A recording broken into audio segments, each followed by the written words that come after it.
entertainmentbuddha.com.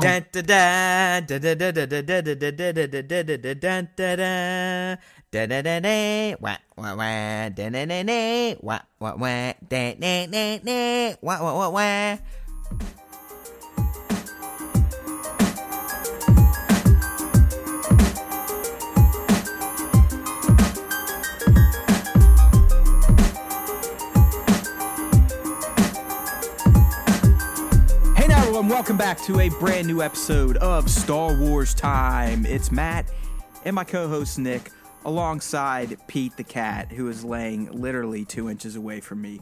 We're here to bring you the latest, the greatest, maybe the lamest in Star Wars news from the current week we're in. And who the hell knows what week it is, but we're still T-minus many days away from Star Wars Episode 9 releasing. But we did get some confirmed, official, fairly major news. It might be super major, depending on if you're a Doctor Who fan. So we got that this week. We've got some anecdotes from one of my favorite actors right now, Dave Bautista, about how he's been shot down for Star Wars movies. We got a story about a somewhat prominent Star Wars rumor type of guy who just literally this last time just put out straight bullshit. So much bullshit that Ryan Johnson himself commented on Twitter. And we also got some pretty big news from Star Wars Resistance. So Nick and I have a busy schedule, but we're going to try to get through it as quick as we can't, because you know it's not going to happen, right? We always aim for those shorter times, but you know, once we start going and the mics get hot, like it's just you can't slow down a moving, starship. It's just gonna go. Yeah, we tend to go off the rails, but that's our signature. That's how we do it, and that's how we're going to do it. So, my friend, let's get right down to business here and kind of cover what I guess we consider at least Star Wars time worthy news stories coming out of that galaxy from so far away. We'll go ahead and start with the Bautista story, which just dropped today.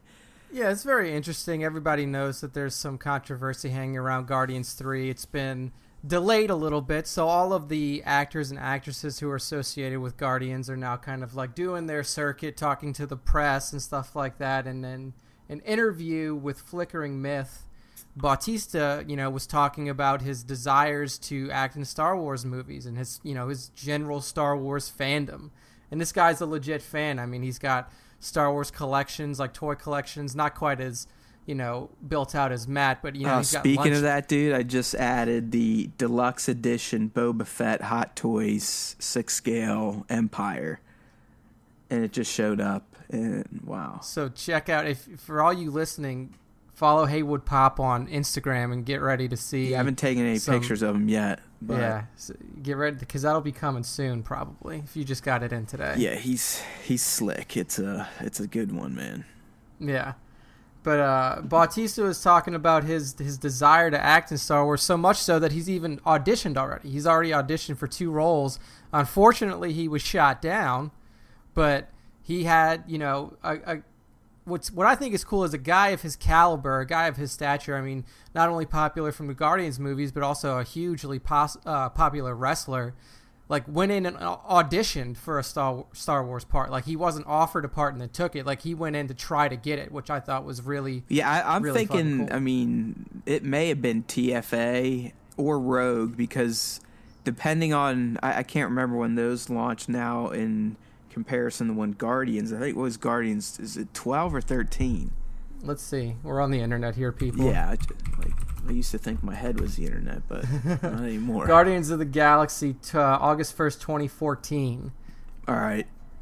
And then TFA was December 2015. Yeah, but so like the production for those would have been close in terms of casting calls, this, that, and the other thing. So yeah, so there's a good chance. I mean, you got to remember and I love this dude. I honestly, I think, and I love The Rock too, but I think Bautista is a better actor. See, like, what else has he been in other than Guardians? Because I haven't seen a lot of, like, Bautista acting stuff. I honestly, and it was just a short part, I think his one of his best roles is that little bit he does in Blade Runner. Okay, yeah, where he plays the replicant that's going. I think that's fantastic. Yeah, that was a really good spot. In terms of like just the emotions of the character and what he's saying in the scene. I mean, yeah, he still plays this hulking dude that throws homeboy through a wall. But at the end, when he knows he's, about to get wasted, I mean, the stuff he's saying, it's like, I mean, he just delivers it in a very convincing manner. And I love The Rock. I mean, I think he plays his action roles and his comedy roles perfectly. But in terms of like a real serious type of thing, nah. Yeah. Yeah, well, he was in Spectre, so that was 2015, right. But I think that was a small role too. So yeah, it was a little one. I mean, he was in this, it just came out. It was like a little movie, Hotel Artemis or something like that. Yeah, Hotel Artemis. He's good in that, I mean. Was that with, who was in that?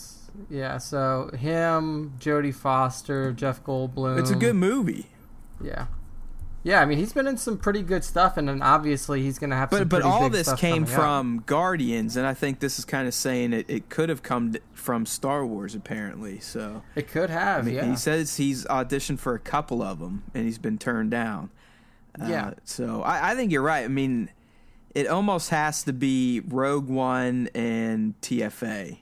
Yeah, that was my first thought, because like he was definitely free for Rogue One. I mean, Guardians came out 2017. Rogue One released in 2016, so he was probably free during the filming and production of Rogue One. So that would have been really cool to see him in a part. Like, who do you think he could have played? Like, if we look back on Rogue, thing. I mean, Baze. You think he could have been Baze? Oh fuck. I don't know. I mean, not based on who they went with. Yeah. Because I'm trying to think of, like, roles that a guy of, like you said, he's a big hulking dude. That was kind of his deal in Blade Runner. Like, Ryan Gosling stands next to him, looks like a middle school kid. So, like, who could he have played in a, maybe he would have been like an alien type character. Yeah, dude, I have no idea. Like one of, what would have been cool if it was something small like Daniel Craig did for TFA, where he was like one of the dudes in like one of the alien dudes in Saw Gerrera's like, hideout, just like chilling, doesn't really have a big part. Yeah, I mean, it would have to be something unique. Yeah, just because of his size. I mean, I can't think of anyone in the main cast or even the secondary cast that would have been a similar body type to him.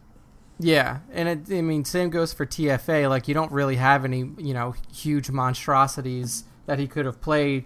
It would have, but again, like putting him in a role that is like a cameo style role, like they did for Grunberg, putting him in like an X-wing or something like that. Yeah, exactly. And that's kind of what I envisioned, but I can't even envision one of those because, I mean, he's a big dude.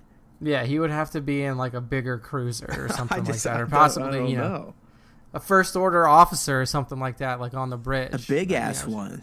Yeah, like you see him standing next to Kylo. That would have been funny if you would have seen some shit like that. Like, he's this big ass dude standing next to Kylo. You'd think that Kylo would be afraid of him, and then like Kylo fucking force pushes him across the whole bridge. Some shit like that would be funny. I don't know. I mean, the other one could possibly be Solo. I mean, yeah, it's possible. I mean, there were a lot of Wookiees in Solo. They didn't have prominent roles, so he could have definitely like suited up in a Wookiee outfit. He could have been Beckett, maybe. He could have. That would have been really interesting if Beckett would have been, because really Beckett wasn't well, not Beckett. I was thinking about Dryden, but if he was to play somebody like Beckett, that would be really, really interesting, considering how they played that character. He was more smooth and slide. Oh, yeah, I think Woody was perfect. But I'm trying to think who this guy was auditioning for. I don't know. Yeah, I don't think that if he was, it probably wasn't like we were saying, like a prominent role. But he was pretty cool, and hell, he's got a lot of time left It's not like they're running out of Star Wars movies anytime soon, to the surprise of Mike Zero maybe, but he still has his opportunities to get into a Star Wars film. So, after episode 9, we're definitely going to have another standalone 2020. Then we have Ryan's trilogy. Then we have, GOT Boys. They're doing their series. So there's opportunity for Bautista to suit up in some sort of fashion for Star Wars. And I'd like to see it. I think it'd be fun. I don't want to turn Star Wars into fucking cameo fests or anything like that, but being able to see, popular actors pop up in cameos, that don't steal away the aura of the movie. I think those are fair play. Yeah, totally. So I would love to see the guy in the movie. Who knows? I mean, the way he's talking on social media about what Disney did, I mean, he may be blacklisted from Hollywood soon anyway. So yeah. I mean, you never know. But he's very outspoken. Kind of moving on to the next segment. I think you referenced the gentleman's name.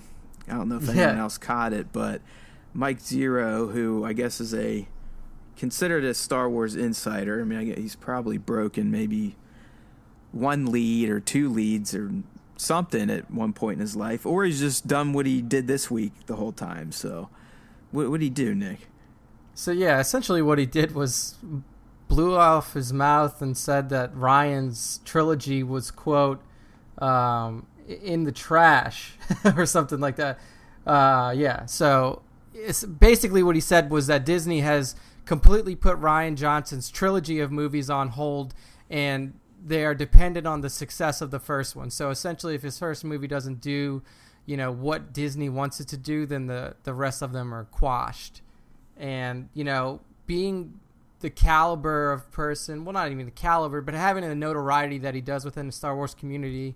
I mean, if you guys have seen his videos, they have, they're pretty big on YouTube. He's a recognizable name in the Star Wars scene.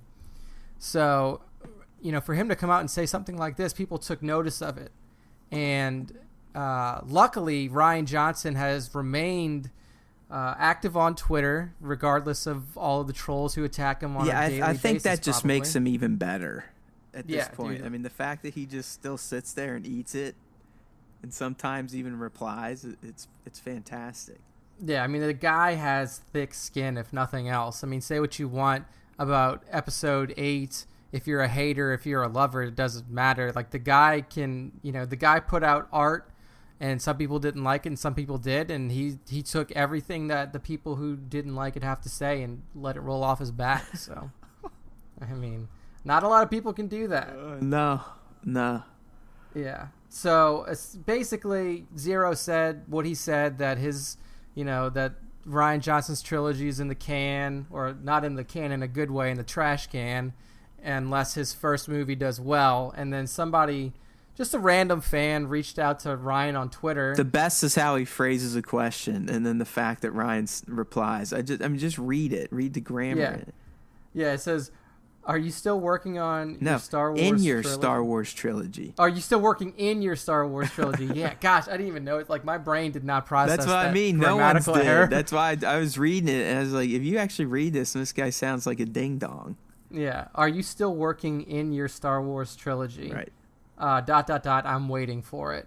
And then Ryan just responds, "Yup," and then it's got the fist emoji. So, I mean, it's not like Ryan came right out and responded to Zero saying, the responses that were put out by Mike Zero are not true, and I'm still working on this, blah, blah, blah. Like, he did it. The guy who put out the tweet was from Spain, so rusty English. All right, yeah, my bad. Okay, but yeah, I mean, like, Ryan just did it classy. Somebody reached out to him, he just dropped it. Yeah, still working on it. So there we go. I mean, and I bet the comments are fantastic at this point. Oh my God, there's 237 responses, at least of the 10. Let me open it up and see where we're at now. I don't even know if I want to. Yeah, let's do it. It's gonna be fun. 674 likes, 123 replies. Most of it is just people throwing up gifs saying, they're happy about it and stuff. And I mean, here, actually, surprising no troll. Like, this is pretty good. This is all people that are really positive, posting Star Wars gifs and other gifs that are like, yeah. It all looks pretty good.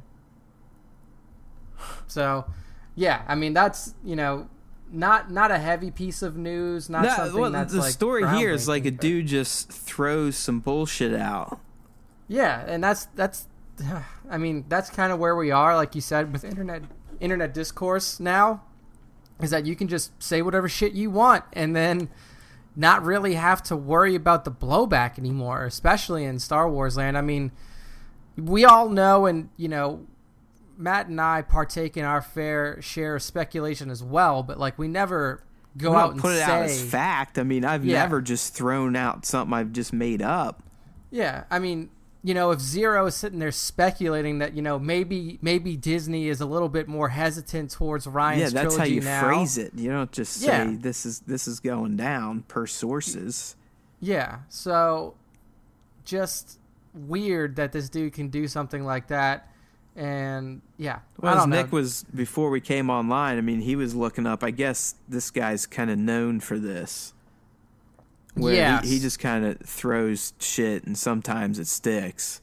Yeah, so, we both follow Jason Ward of MakingStarWars.net, and we know that, I mean, like, everybody in the Star Wars community knows that he's a legit source, and he has his people that, that are inside Disney or Lucasfilm or inside of somewhere, because he puts out legit information and it turns out to be real. I mean, this was a month ago, we were talking about like him saying that some movie about the Tatooine Cantina had been canned, and then like it finally does come out like from an actual producer of that movie that said it was shelved, and it was about like the adventures, like the underworld adventures or something like that. So I mean, he's been proven right time and time again on the stories that he releases, but he came out and said that Zero was never a legitimate source for Star Wars news, and if you think he is, then you're out of your mind. Like, and that essentially, he does what Matt says. He definitely threw some jabs. There's no doubts about it.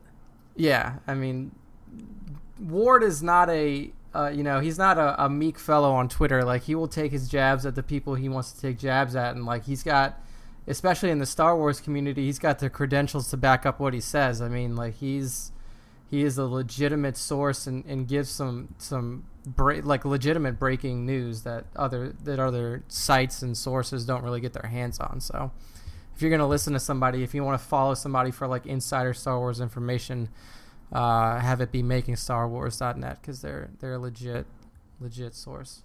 So yeah, don't want to dwell too much on it. Nah, it's just it's hey, I mean. Yeah, welcome to 2018 online. Yeah, there's not too much that we could say here. It did get us thinking. It's like, maybe we should just start start recording the podcast and say like, Rian Johnson fired from Star Wars Forever, exactly, to be replaced by George Lucas starting 2021. Yes. Like, print it, dude, run it. Just put it up, put it in fucking all caps as the title. George Lucas rebuy Star Wars for $1 billion because Disney feels bad. Yeah. Just start putting out shit like that, and then that way people will be attracted to our content. But no, we're not. We can start the Info Wars of Star Wars podcast. I know, right? Like, we'll have this just start throwing out some crazy ass theories and conspiracies.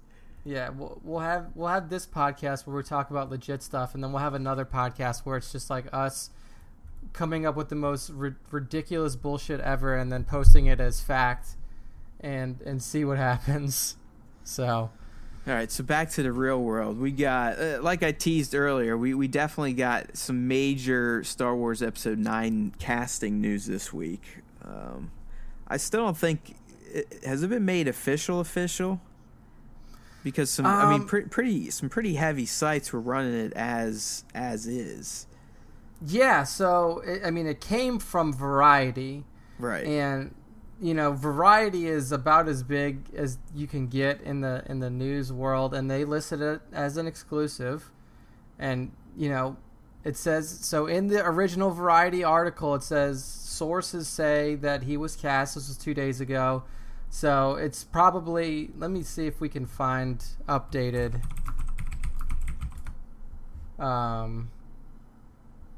stuff on who they could possibly be playing, or if it's like 100% confirmed. So, I mean, I'm seeing it from The Guardian. I mean, obviously, we don't have anything from StarWars.com. We don't have anything from Lucasfilm or Disney yet. Yeah, I mean, I'm looking at Entertainment Weekly. Yeah, but everybody who's running it is basically sourcing the Variety article. Right. So, as of now, it's probably legit. Yeah, it's probably legit. Coming from, like you said, I read the Entertainment Weekly piece. Variety broke it. So, I mean, those are two pretty legit sources on this kind of stuff. So, I honestly, Doctor Who, I don't know dick shit about it except, whatever, the TARDIS and that stuff. Yeah, I don't know anything. That's not me shitting on it. I clearly respect it. I mean, I think it's been going on for years and years and years and years and years and years and years 30 and years. 30 years or something. Yeah, so, I mean, more power to it and its fans. I have no idea, but I know this guy clearly is big time in that universe. And when this broke, a lot of people, at least on social media, were like, oh my God, blah, blah, blah, blah, blah. Yeah, so it was, like you said, there's a lot of crossover between the Doctor Who fans and the Star Wars fans. Obviously, both very popular sci-fi franchises. But, I mean, this guy basically, I mean, I've heard so many people talking, and they're saying that, Matt Smith was their favorite Doctor. And, like, if you talk to anybody about Doctor Who and you've never seen it before and you ask them where to start, a lot of people will tell you, oh, well, if you start from Christopher Eccleston or you start from David Tennant, it's okay. But really where you want to get to is Matt Smith, because that's when it kind of becomes a little bit more, I don't want to say friendly to the younger generation, but like it's, because if you go back and watch old Doctor Who, it's like really weird and campy and stuff like that. And with Smith, it gets a little bit less campy, I guess. I'm not sure. I mean, like, I haven't watched a ton of it, but I know a ton of people love him as the Doctor, and it seemed to go over well in the geekosphere, if anything else. Yeah, for sure. So we got the casting news a couple of days ago from Variety, like we said, and he's going to be playing a key role, according to them. Not a cameo, not anything like Daniel Craig we were talking about earlier, but this is going to be a key role in this film. So where do you think we need a key role? Do you think we need a key role in the First Order? Do you think we need a key role in the Resistance / Rebellion? Where do you think Smith's going to end up? I think both sides need at least one more key if we're banking on the fact that Phasma is dead, and we're banking on the fact we don't have to bank. We know the Resistance is wiped out. Yeah. And we know Leia probably can't make it past the first act. Yeah. So outside of bringing Lando in, who's clearly probably going to be working with the good guys, you do need someone for the bad guys, but you also have Kerry Russell. So is she bad or is she good? Is she neutral? I mean, I look at this guy in at least a picture on Entertainment Weekly, and a bad guy. I mean, he clearly could play First Order, but I think that'd just be bland as hell if he was in a suit. I just don't see that happening.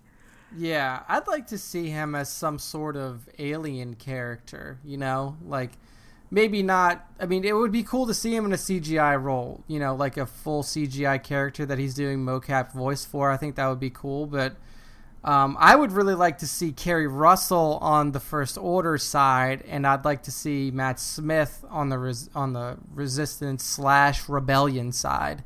I think that'd be cool. I mean, we haven't seen a lot of female First Order officers outside of Phasma, and we never even really got to see Phasma, outside of her suit. So to see somebody of prominence within the First Order, she could be an assassin. Yeah, that they're sending out to take out Rey or Leia, Poe, Finn. Mm-hmm. Yeah, I think that would be really cool. I mean, this guy. I mean, this is my far out theory here, and this is just all based on rumors. And if you think JJ is going to maybe explore Snoke a bit through, flashbacks, years, yeah. but he could pass for a young, undamaged Snoke. Yeah, actually. At this shot I'm looking at, the Entertainment Weekly shot. I mean, obviously they'd have to digitally jack him up. Make him taller, but yeah, that shouldn't be a problem. I think you're right. I mean, he's definitely got, the looks, like the face in particular. Right. Yeah, I mean, they would still have to probably do some makeup, but I don't know. Yeah. It could pass to me. Yeah. I think it could be done. That would be really interesting. I think that'd be a cool way to incorporate him. Especially, but I mean, like I said, that's my way out there, almost our Star Wars InfoWars type of speculation right there. Yeah, I mean, they did say a key role. I mean, a key role is not like Greg Grunberg in an X-wing. Correct. That's like, this guy is going to be prominent. He's going to be featured. It could be very similar to what Benicio did in The Last Jedi. I mean, that could be key role, not a ton of screen time, very key role. Yeah. Absolutely, that's true. So there's a lot of opportunity to use Matt Smith in very interesting ways. On both sides, because both sides need key players, like we were saying. So yeah, it's going to be really cool to see how they choose to cast him, and where he comes into play. I think now that you said it, I think that like a young Snoke thing would be fucking cool. Like showing him in his younger years. Well, like I said, I mean, there's been wishful speculation and murmurs here, like, "Oh man, what if this happened?" But where they just have a flashback where it really, just kind of quickly, okay, this more Snoke. There you go, you guys happy? Thanks. Yeah, because a lot of people are really expecting this to be kind of the JJ's writing of the ship. And like forgiveness tour. Yeah. I mean, like I said, I don't think it happens. I would love it. I mean, I still think we'll get some sort of Snoke backstory in some form, hopefully. Yeah, I hope so.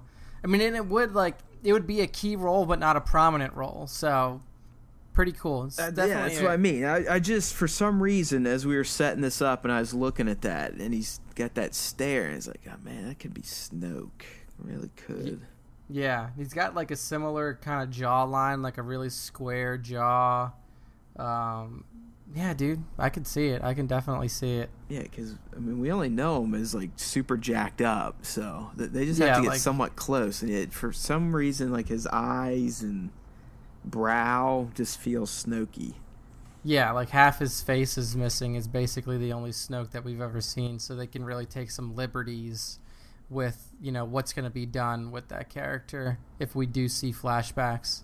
I wonder if, you would figure Andy Serkis would have been in the initial announcement if he was going to be doing any more like Snoke flashback style stuff, but I wonder if he sneaks in there and does get some more mocap work on a possible like Snoke flashbacks, style of sequence.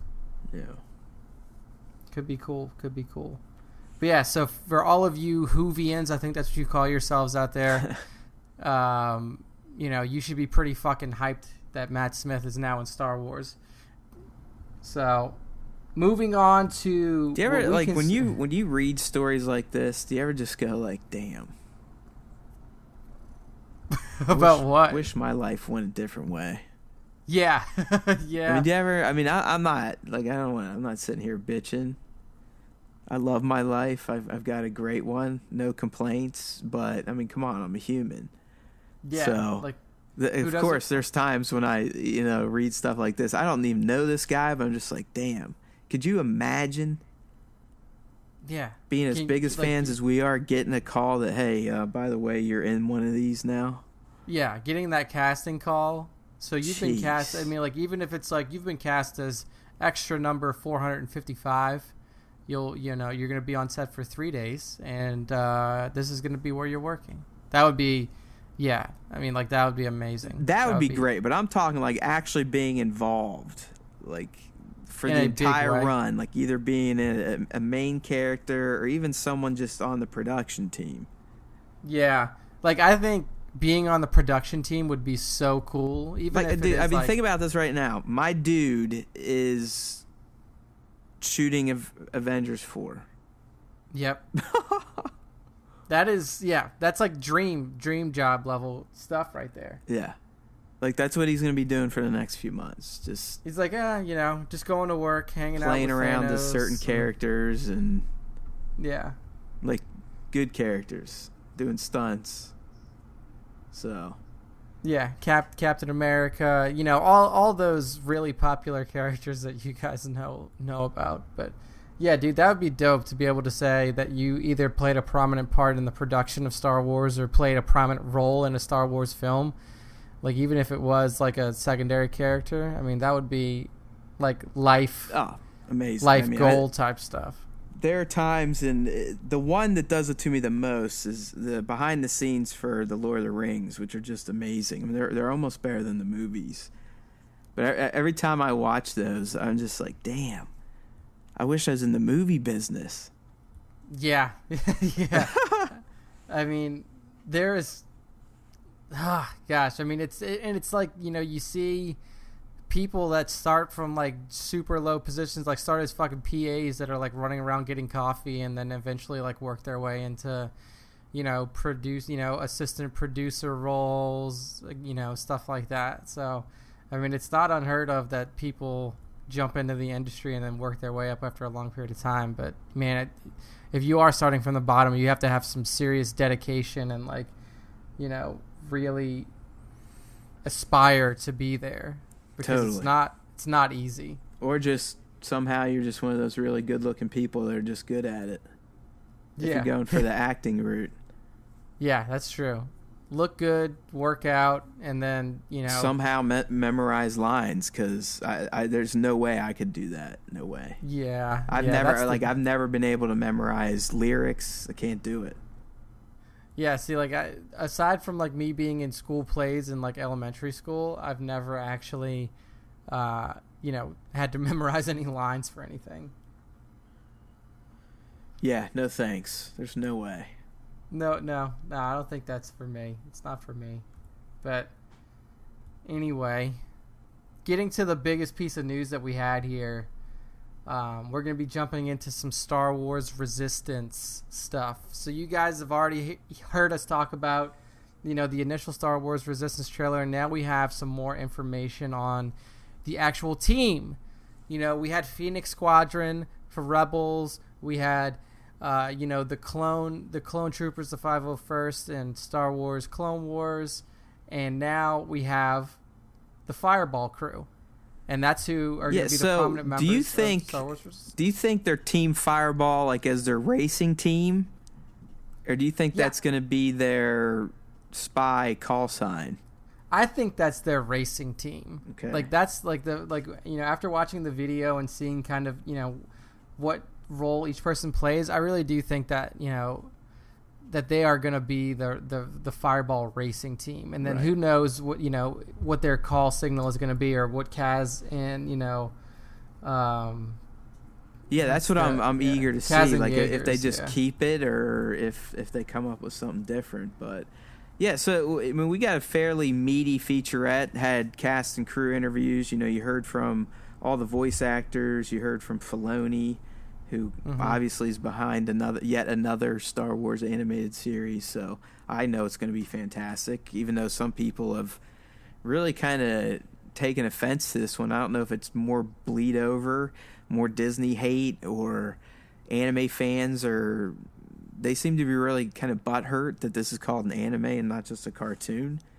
I don't know, but I mean, I like this video because it finally introduced all the characters of Team Fireball. Yeah, and then also gave us a little bit of background on what exactly is going to be happening and what our prominent characters are going to be there for. So, so the full team that we have is Kaz, Jaeger, Tam, Niku, and Bucket. So if we go down the row, Kaz is essentially a spy for the Resistance. He is sent into this, to this racing world to be a spy for the Resistance and gain information on the First Order. He's given this mission by Leia and by Poe Dameron. And like him, I think in the first episode is where we saw, like in the trailer, the little trailer that we saw BB-8, Poe, and Kaz like going out to get Kaz into this, this underground racing world. So he's gonna be our main character in Star Wars Resistance, and then like the secondary character, you can kind of look at this as kind of a Ezra and Kanan type of relationship here.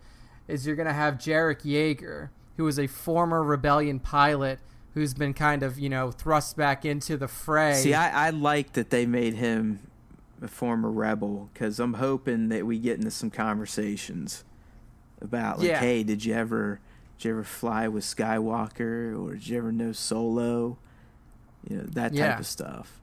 Oh, yeah, dude. Like, considering that all of this takes place before TFA, which means before really the first huge military action by the First Order.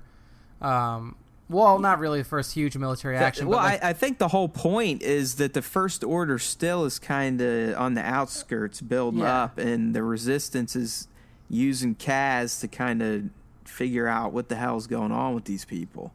Yeah, exactly. So they're not the First Order that we see even in TFA. Exactly. I forget the timeline. I believe it could be upwards of 10 years prior.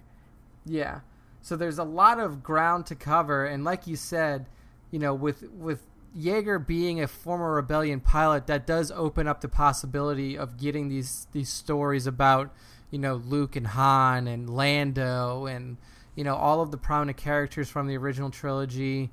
And if you look at this guy's age, in the trailers, he may even be old enough to remember, Clone Wars style, Clone Wars happenings from his childhood. Like, he's an older looking guy, gray hair, longish gray hair, kind of mixed gray brown. But I'm really interested to see where the relationship between Kaz and Yeager go, where that goes, because that's going to be probably one of the primary threads throughout this entire cartoon series. Is like not only Kaz being a spy, but also Kaz learning about, what wartime is like what real wartime is like, because he's a member of the Resistance now, but it's not open war.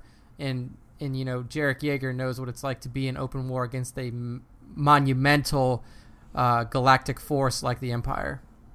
So it's pretty cool. Next up, we have Tam. And what's Tam? Tam Rivora, who is a mechanic. So she's just a race team member. This isn't, like, she's not a part of the Resistance.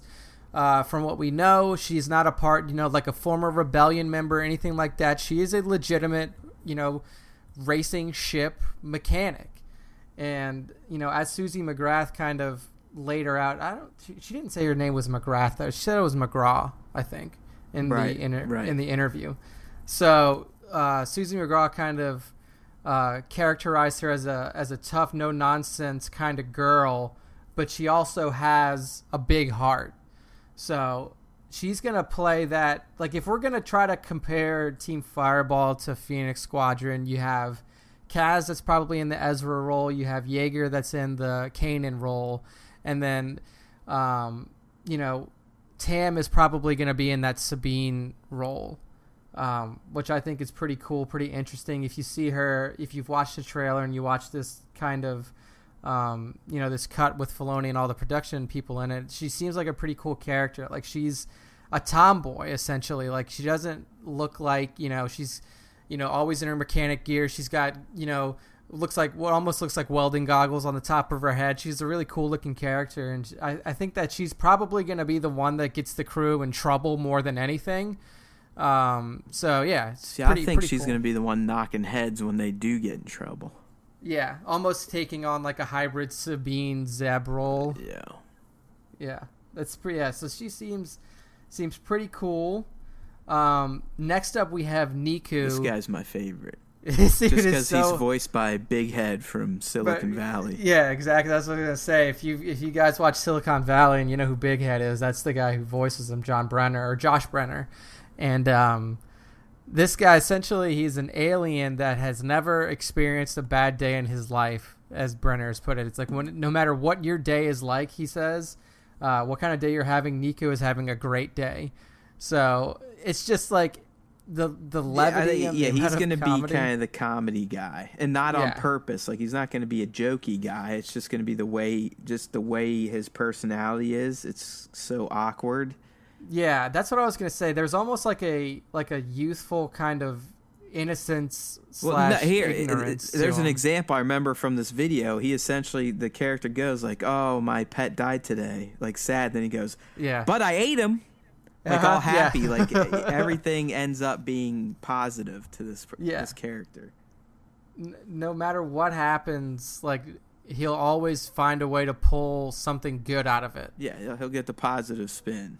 Yeah, so it's really pretty cool. I like the way he's designed too, and that's another thing. If you guys haven't watched the Star Wars Resistance trailer yet, go in and watch it. The art style for this show is so unique and so eye-catching. The way all of these characters look, even the human characters in comparison to the previous animated series that we've seen in Clone Wars and Rebels, really, really different, really eye-catching, really fucking just pretty looking, for lack of a better term. I mean, everything... Like you were saying, anime fans are upset because they're calling it an anime, but it's definitely not the style of Star Wars animated series that we've seen before. And Niku in particular, Dude, Disney really itself caught my bills eye. it as an anime, so whatever. I mean, yeah, well, yeah. Like I don't really care what like fans of things say, like anything like that. But yeah, I mean, Niku is a really cool kind of design for a character. The way that his facial structure is built out. And like his whole kind of, his whole head looks really cool. Yeah, I mean, again, just really awesome looking characters and stuff. Well, he's from that race that was featured prominently on Jabba's skiffs. I forget what they're called. I think it starts with an N, I believe. It's not the Nemoidians. No. I'm talking about the dudes with like the helmets, like the guys that are prodding Luke off the. Yeah. I'd have to. I'll look it up in a bit because I'm sure they give a little bit more information on like, the character and stuff like that. What his background is. So let me see if I can find it. Niku's race. What Niku is it? Star Wars. Niku is a character developed black green species Kadasa Nikto. Oh yeah, Nikto, that's right. Nikto, yeah. So if you look at them, if you go to Star Wars, the Star Wars wiki, you'll see an example of a Nikto from the actual live action movies, and I guarantee it's one of those motherfuckers on one of the skiffs. Yeah, it was. One of them was on the skiff. There was also a Jedi. And their homeworld is Kintan. So Klaatu was the jet. Yeah, Klaatu was the guy who worked on the skiff. Hell yeah, I always remember Klaatu, the figure. And then Niku Vozo is Vozo is Niku's last name, so he's a new one. And then Giran, he was another one that worked in Jabba's palace. Just kind of going down. They were all over. He loved that species, dude. Yeah, I mean, they're very, like... I don't know if they were, like, loyal hitmen or bounty hunters. I mean, who knows, but... Or just his guards. Yeah, but they were... Yeah, you've seen them before. If you've seen Star Wars, you've seen them before. And then... I'm trying to find who the Jedi is right here. Jedi Master Jupi Shay. Oh, yeah, good old Jupy. Yeah. The Jupester, dude. Yeah. Jupi Shay, of course. Yeah, we all remember him. He didn't do anything of note. So he was killed again in Order 66. Blue eye color, green gray, skin color. So yeah, just Rest go back in peace, and watch. Jupe. Rest in peace. Always remember Never forget Order 66. But yeah, it's pretty cool. And then the final character in this group, as is with all, animated Star Wars films, you need a droid, and that droid's going to be Bucket. That's just his name, Bucket. He doesn't have like a cool BB-8 R2-D2. Well, it looks like BB's going to be featured prominently too. Yeah, BB is going to be around there, but the Fireball crew member, I think, is going to be this Bucket character. And then BB is probably going to be the one who's, like, transmitting data, like, information. I'm assuming Poe sends BB with Kaz. Yeah, yeah. So the only one they didn't really introduce in the video is the white chick. On the poster, the thumbnail, I don't know if you have that handy. Oh, yeah, I'm looking at it, yeah. But, I mean, they tweeted out the poster, which is the thumbnail of the video, and that girl seems to be pretty prominently featured amongst the group. Yeah, I mean, she's standing right next to Kaz, so... Yeah, I don't know. They didn't really go into her character at all. It's very interesting. But... the droid is Bucket, and how they describe him is a skeletal-looking astromech droid who is fond of wearing X-Wing fighter pilot helmets. So you'll always see him with a fighter pilot helmet on his it'll be tough to top Chopper. Chopper could be one of my favorite astromechs. Chopper was really cool, just because of the way... That guy was great, and the fact that Filoni voiced him, and he always was like... Yeah, he's essentially like... And he had the little arms that would pop out of his head. That's what I was going to say. Like, his emotions, like, the emotiveness with those little arms, like, always flailing about was so good. Like, it made that character so much more lively. He was such a dick. Yeah. Always fucking with Zeb and stuff. Like, yeah, the relationship between Zeb, Chopper, and Ezra was always really fun to watch. But... Bucket is going to round out Fireball Squadron, or Team Fireball Crew. We've got all kind of different names for them. But, he's the last member, and he is Jarek. He's Yeager's droid. So he's not just like a regular pit droid that was there that's repairing the race ship. He is Jarek's droid. So likely... This droid Bucket may have some stored data about the rebellion. He might have been the droid that Jarek used in his X-Wing. I think he's probably going to play like the real old cynical asshole type of character. Yeah, probably so. And then we also got a little bit more information just in general on, what this crew is about. I mean, we knew that that they weren't going to be like a spy organization. Like, these are, outside of Yeager and Kaz, these people, Niku, Tam, they're just, essentially people who've worked on race crews before. And this team, as it's put by Filoni, says they're just survivors trying to get by working on a remote refueling station while avoiding the rising threat of the First Order. So... that's kind of why Kaz was sent in here, is because it's not a high-profile type of group where he's going to get caught. It gives him solid cover, and it also gives him the ability to probably, cross paths with a lot of people that he wouldn't have the chance to in the core worlds, I guess you could say. He can get kind of inside scoops on the underworld type of area, working in this, in this underground racing type of arena. So it's pretty cool. This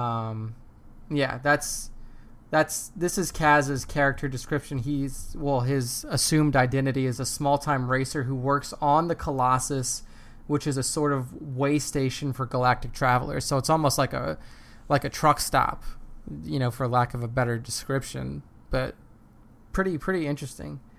So, like, what are you most looking forward to with this new series? Because it's kind of, this is the first time where we're getting into this new trilogy timeline with the animated series. In terms of how it's going to bridge them?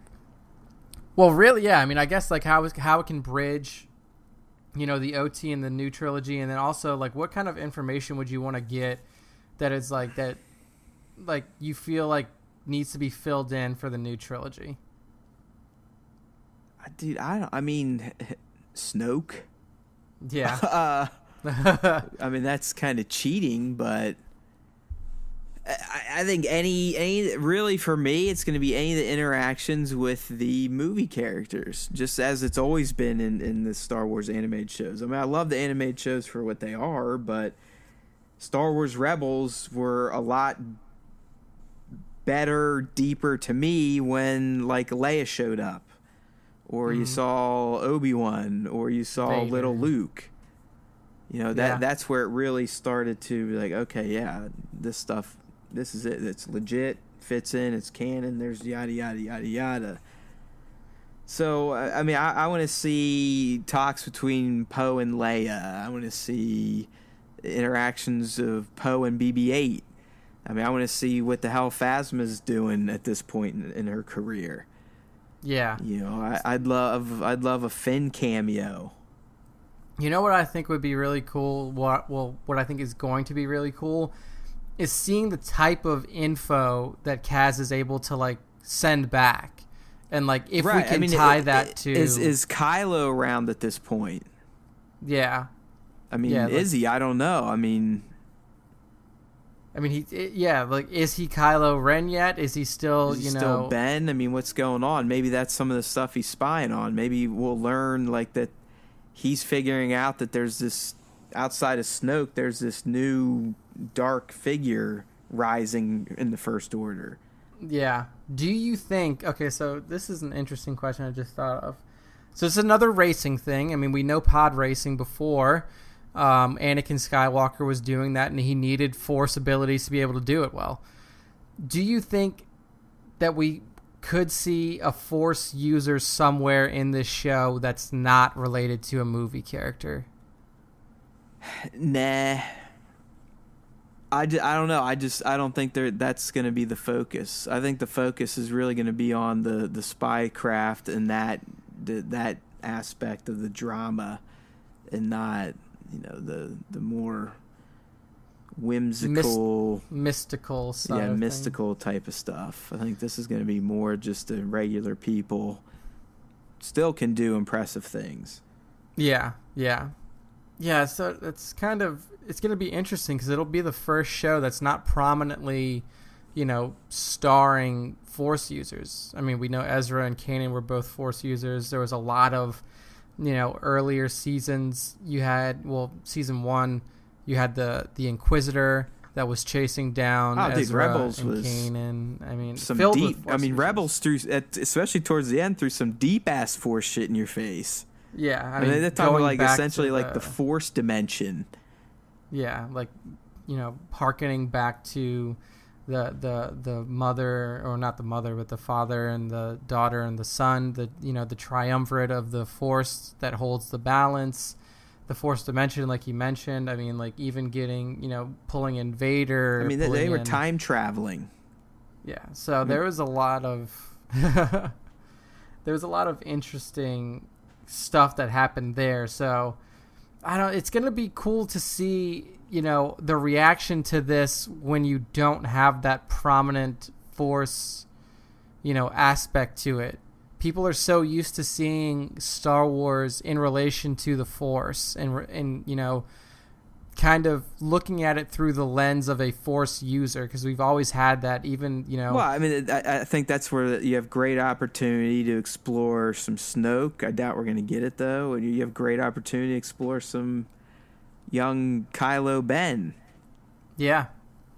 But I don't know. I don't think that's going to be the focus for some reason. I think it's going to focus more on the boots to the ground type of people, more the Poes than the Reys.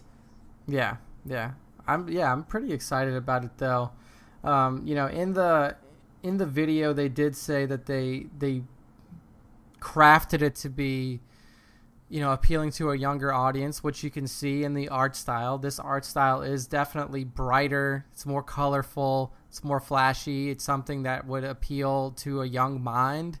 But I mean, I think that maybe outside of Clone Wars, a lot of the Star Wars animated stuff has always, had a lean towards children, but always ends up really appealing to the hardcore Star Wars fan because it's it does CG. do like, It's full-on computer animation. I mean, it's not any of this. I don't know if this is hand-drawn or whatnot, but yeah. I mean, the Clone Wars Rebels, very distinct looks. I mean, it went for that heavy animated CGI. Yeah, this is definitely. It's still it's still 3D, and it still does have that. Does have some CGI factors into it, but it does feel like there's more hand-drawn. It's stuff vibrant to as shit. I mean, it's unlike any Star Wars I've seen. It's being billed as anime. Fine. Yeah, dude, I think your daughter will be able to jump on this train as soon as it starts. Like, she'll be able to really get into this possibly one. If I can get her back off the Moana bandwagon. She's been on that hard again out of nowhere. I mean, it's been rough these past 2 weeks. I've probably, 2 weeks, 14 days. I've seen it at least double that, triple it. Yeah, because the weekend she really racks it up. She goes. She gets in those extra viewing hours on the weekend. Oh my goodness, dude. Yeah, dude. Anything else that you found interesting about Resistance that we got?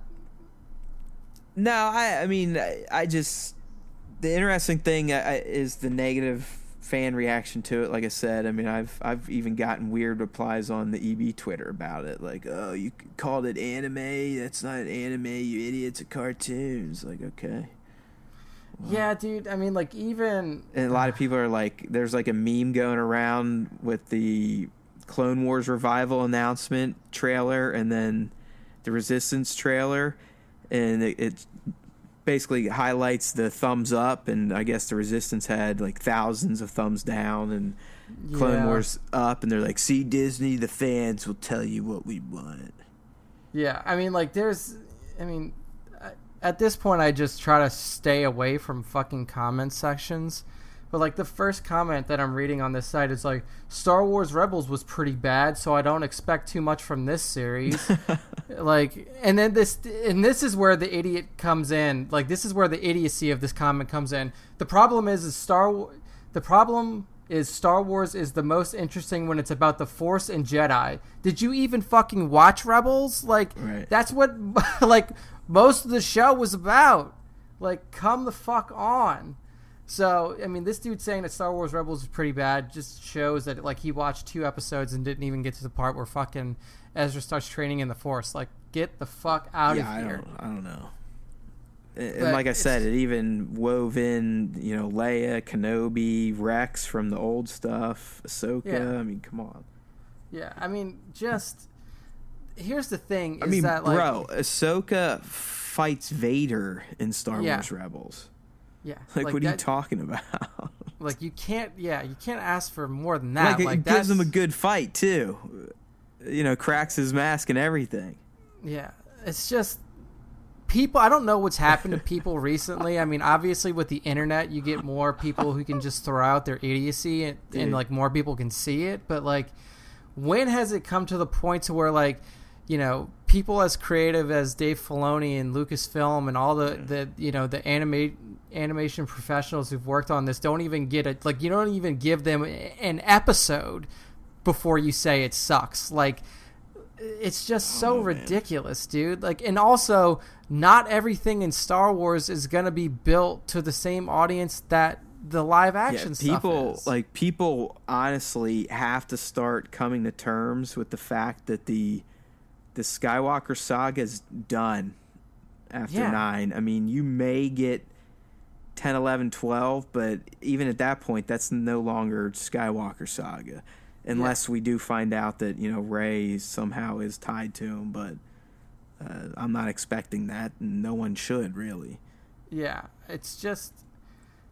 Look, I mean, I've grown up with Star Wars, you've grown up with Star Wars. I would still consider both of us, to be in the younger portion of Star Wars fandom. And I mean, like, I know you're in, your later 30s now, but I mean, people, in their 60s, 50s, 40s, mid 40s are still consider themselves hardcore Star Wars fans.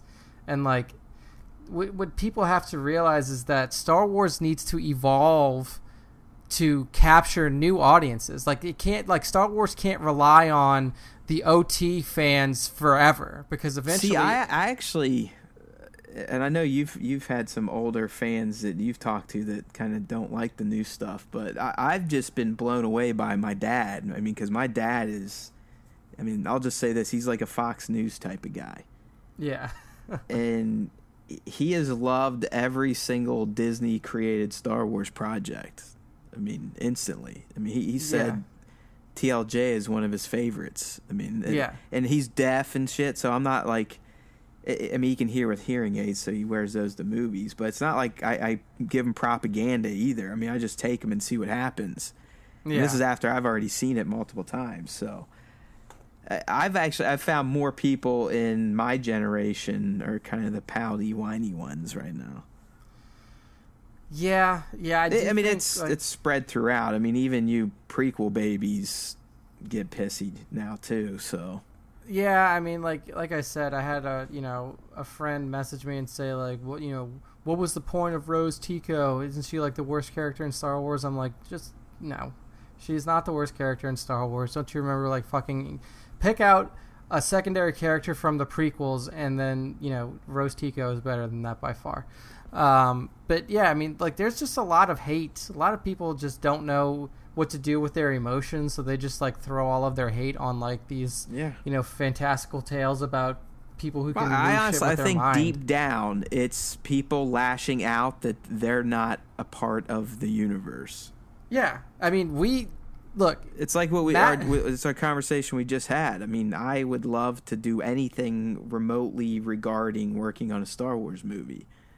And I'm sure most super fans would, but some fans, I think that, I don't know, something's gone wrong in their lives, and I don't know, they can't cope with disappointment or real life or whatnot. I have no idea, but I think they take those frustrations out of like, damn it, I could have been better. That should be me. How the hell is this Chinese person getting on here? That should be me. Blah, blah, blah, blah, blah. I mean, regardless of the performance, they just instantly lash out and want to tear the person down or tear the narrative down or tear someone's ideas down. Yeah, I mean, there's a lot of people out there. I mean, everybody had ideas about what the new Star Wars was going to be pre-TFA. I mean, I've told you this. When I came out of TLJ, I was like, well, that went absolutely... I didn't get anything right.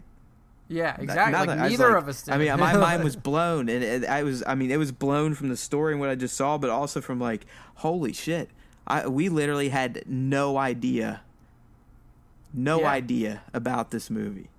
Yeah, like we were. None. I mean, we had a solid year's worth of speculation looking at everything that came out. I think 2 or 3 weeks before the movie came out, I basically wrote "Take it to the bank" that Rey is hot. Yeah, you did. Leia's kid. Yeah, you did. And I mean, hey, I was on that fucking train from like day one, though. Like I was all about that, and like I got shot down too. But some people don't have the ability to look at a movie outside of what they want it to be. Oh, exactly. And that was the biggest problem with TLJ. Yeah. It was just like, oh, man. Yeah, like people, the reaction I had, people took it the other way, where I took it as like, wow, that was refreshing. People are like, you motherfucker. You motherfucker. You know? Yeah, like they're ready to start breaking heads. Yeah, they lost it. It was insane. It was insane, the fucking response to that movie, and how that response is still reverberating through the community. But fuck, I mean, I'm hoping that's eventually in the future. I don't know how long it's going to take for all this to die down, because I mean, TLJ is still fresh. I mean, TLJ came out 8 months ago. It'll never die down, just because I mean, we're in a perpetual new Star Wars news cycle at this point, so anytime like something 9 comes up, you'll still get the trolls like, yeah, but I'm thinking fuck it. I mean, I'll go see it, but I know it's gonna suck. Fuck Disney. But do you think like 5 years from now, is TLJ, like what happened with TLJ, still going to be reverberating? Are we still going to be feeling like the pains from TLJ? You got people like me still who can literally raise his blood pressure over the prequels. So yeah, of course. True. That was 13 years ago. Yeah, so. I mean, come on. You're right. We are a passionate fan base. It's just some people like me know how to take it out in different forms than attacking others. Yeah. I mean, I know some of my rants have sound kind of hateful, but it's all been constructive. It's coming from a good place. Yeah, I mean, we can go back and, listen to the rants that we've done on the prequels. The only person, one, we've never personally attacked anybody, like when talking about the grievances with the prequels, but we have, the person who's gotten the most grief from us was Lucas. I mean, it was none of the actors. It was just it was Lucas, and we never said that he should fucking die or that he should never have created the prequels at all. No, yeah. I mean, you might have called him an asshole or dipshit, but yeah, it was always my focus on Lucas was always that he was too caught up in the tech and not enough caught up with the narrative. He was too big, too powerful. I mean, everyone was scared to say no. Yeah, nobody. I mean, what he wanted, he got. Yeah, nobody could step to Lucas, and that was the problem with that, is that he was able to, like you said, do whatever he wanted. Dude, you could see it. If you watched the behind the scenes of the prequel movies, I mean, you could see how fearful the people were of him and how grateful they were when he would bestow his blessing. Well, it's like... I mean, he had a special stamp. He'd be like, nah, oh, yeah. And the people after it'd be like, oh my God, he picked it, and the other person would be like, I want to kill myself. You know? I mean, go back to that and listen to how many times they say this was in George's head, or this is how George envisioned it, and this is how it was all. He didn't give any freedom to his creatives to add to the film. Basically, he would pick the shit that whoever could best recreate what he described. Yeah. So it was all him, and that's where you run into issues, is that if you don't have secondary input, or if you don't have somebody that you trust to be able to tell you hey man, maybe this shit ain't exactly how you want it to be. I know this is how you thought of it, but maybe we could tweak it a little bit, and possibly improve it. But there was nobody really there to do that. There was more amazing than how bad the prequels were or are. What? It's the fact that we always managed to crowbar shitting on them into an episode of Star Wars time. I don't get it, because this was we're tailing off, and somehow we figured out a way to bring up the prequels and get a little upset at them and take a few jabs. Yeah, I mean, let's wrap this shit up before we get into the special it's a edition. Star Wars time pastime at this point. I mean, it's just it's just what we do. We go on tangents and we shit on the prequels because I don't know, why not? At least we're not wishing death upon people and chasing them off their social media. Yeah, not doing that. All right, dude, and everyone listening, you'll probably be listening after the Labor Day holiday, but Nick, have fun back home. Catch some of those fishies on their little charter trip. I know I'm going to enjoy the weekend with the two girls. Pete, thanks for sitting here the entire episode. You make it so easy, especially when you roll on keyboards, and I think you're turning off my mic and all this other fun stuff. It's been a blast. All right, people, as always, thanks for listening. If you're a first-time listener, hopefully you enjoyed it a bit. Stick around and maybe subscribe. You know what? If you liked it that much, why don't you tell a friend? They can sign up. iTunes, Google Play, Stitcher, TuneIn. We're out there. Please, listen. YouTube even. All right, people, may the Force be with you. Always.